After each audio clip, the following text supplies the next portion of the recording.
Bienvenue à bord de l'émission Lumière sans limite. Nous vous émettons depuis le studio rose de la mission Vivre pour Christ et celui qui vous conduit dans cette émission se nomme Frangin Pascal Arros, centre de l'Éternel, Akibode Doji Maoulé à l'état civil.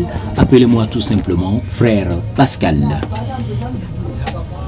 Aujourd'hui, nous allons lire dans le livre de Jean 6, le 63e verset. Nous lisons au nom de Jésus-Christ. C'est l'esprit qui vivifie.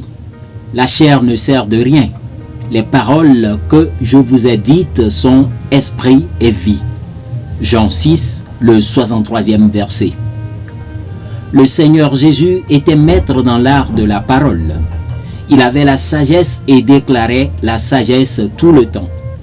Il était la personnification de la sagesse.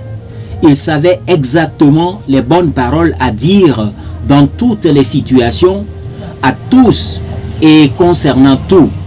Ces paroles étaient pleines d'inspiration, de guérison, de consolation, d'espoir, d'amour et de puissance. Il avait des paroles pour tout.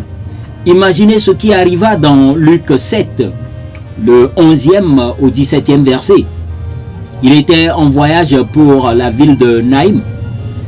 Et arrivé à la porte de la ville, il a vu un cortège funèbre d'un jeune homme qui s'avérait être le fils unique d'une veuve.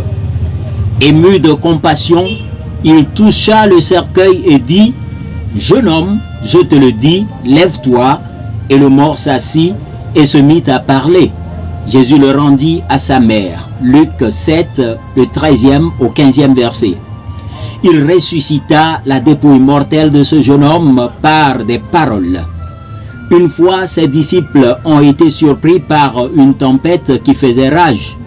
Terrifiés, ils lui crièrent « Maître, ne t'inquiètes-tu pas de ce que nous périssons ?» Marc 4, le 38e verset. Ce qu'il avait fait était remarquable. S'étant réveillé, il menaça le vent et dit à la mer « Silence, tais-toi !» Et le vent cessa. Et il y eut un grand calme. Marc 4, le 39e verset. Cela ne fit aucune différence combien turbulent ou orageux était le temps. Jésus le calma par des paroles, de même qu'il a guéri et rendu la vue aux aveugles, l'ouïe aux sourds et la vitalité aux membres mutilés. Cependant, il nous révèle une vérité importante. Les paroles qu'il prononçait venaient du Père. Il a dit dans Jean 12, le 50e verset, « C'est pourquoi les choses que je dis, je les dis comme le Père me les a dites. » Il en est de même pour nous aujourd'hui. Le Père nous a donné les paroles que nous devons dire. Nous ne disons pas et ne devons pas dire nos propres paroles ou des paroles que nous avons apprises de nos voisins ou de notre environnement. Nous apprenons nos paroles de la parole de Dieu. Nous obtenons notre vocabulaire spirituel de la parole de Dieu. Voilà pourquoi nous devons continuer à étudier les Écritures. 2 Timothée 2, le 15e verset. Le résultat est que vous allez penser et parler comme Jésus et obtenir le même type de résultat extraordinaire que lui.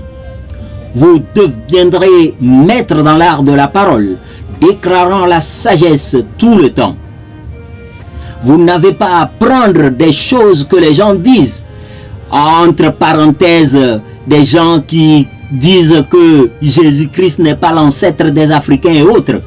Des paroles qui ne vous serviront à rien. Nous devons dire les paroles qui viennent de la parole de Dieu. Imaginez un peu si on vous éloignait de la parole de Dieu, si on vous séparait avec la parole de Dieu, vous allez apprendre ce qu'ils vous disent. Vous allez apprendre les n'importe quoi que les n'importe qui racontent. Mais plutôt, attachez-vous à la parole de Dieu et parlez de la parole de Dieu. Parlez comme Jésus. Agissez comme Jésus.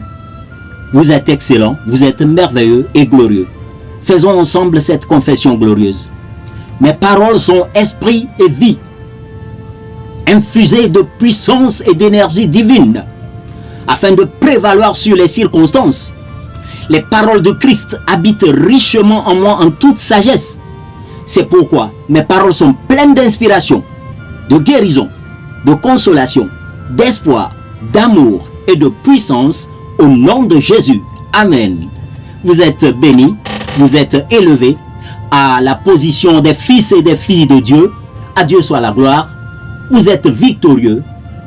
Vous êtes élevés à la position des fils et des filles de Dieu. Répandez cette lumière autour de vous. À la prochaine. Vous venez là de suivre l'émission Lumière sans limite. Et celui qui vous a conduit dans cette émission se nomme Franzin Pascal Ross, chantre de l'Éternel, Akibode Dodimaoulé à l'état civil. Appelez-moi tout simplement Frère Pascal. À la prochaine. Bye.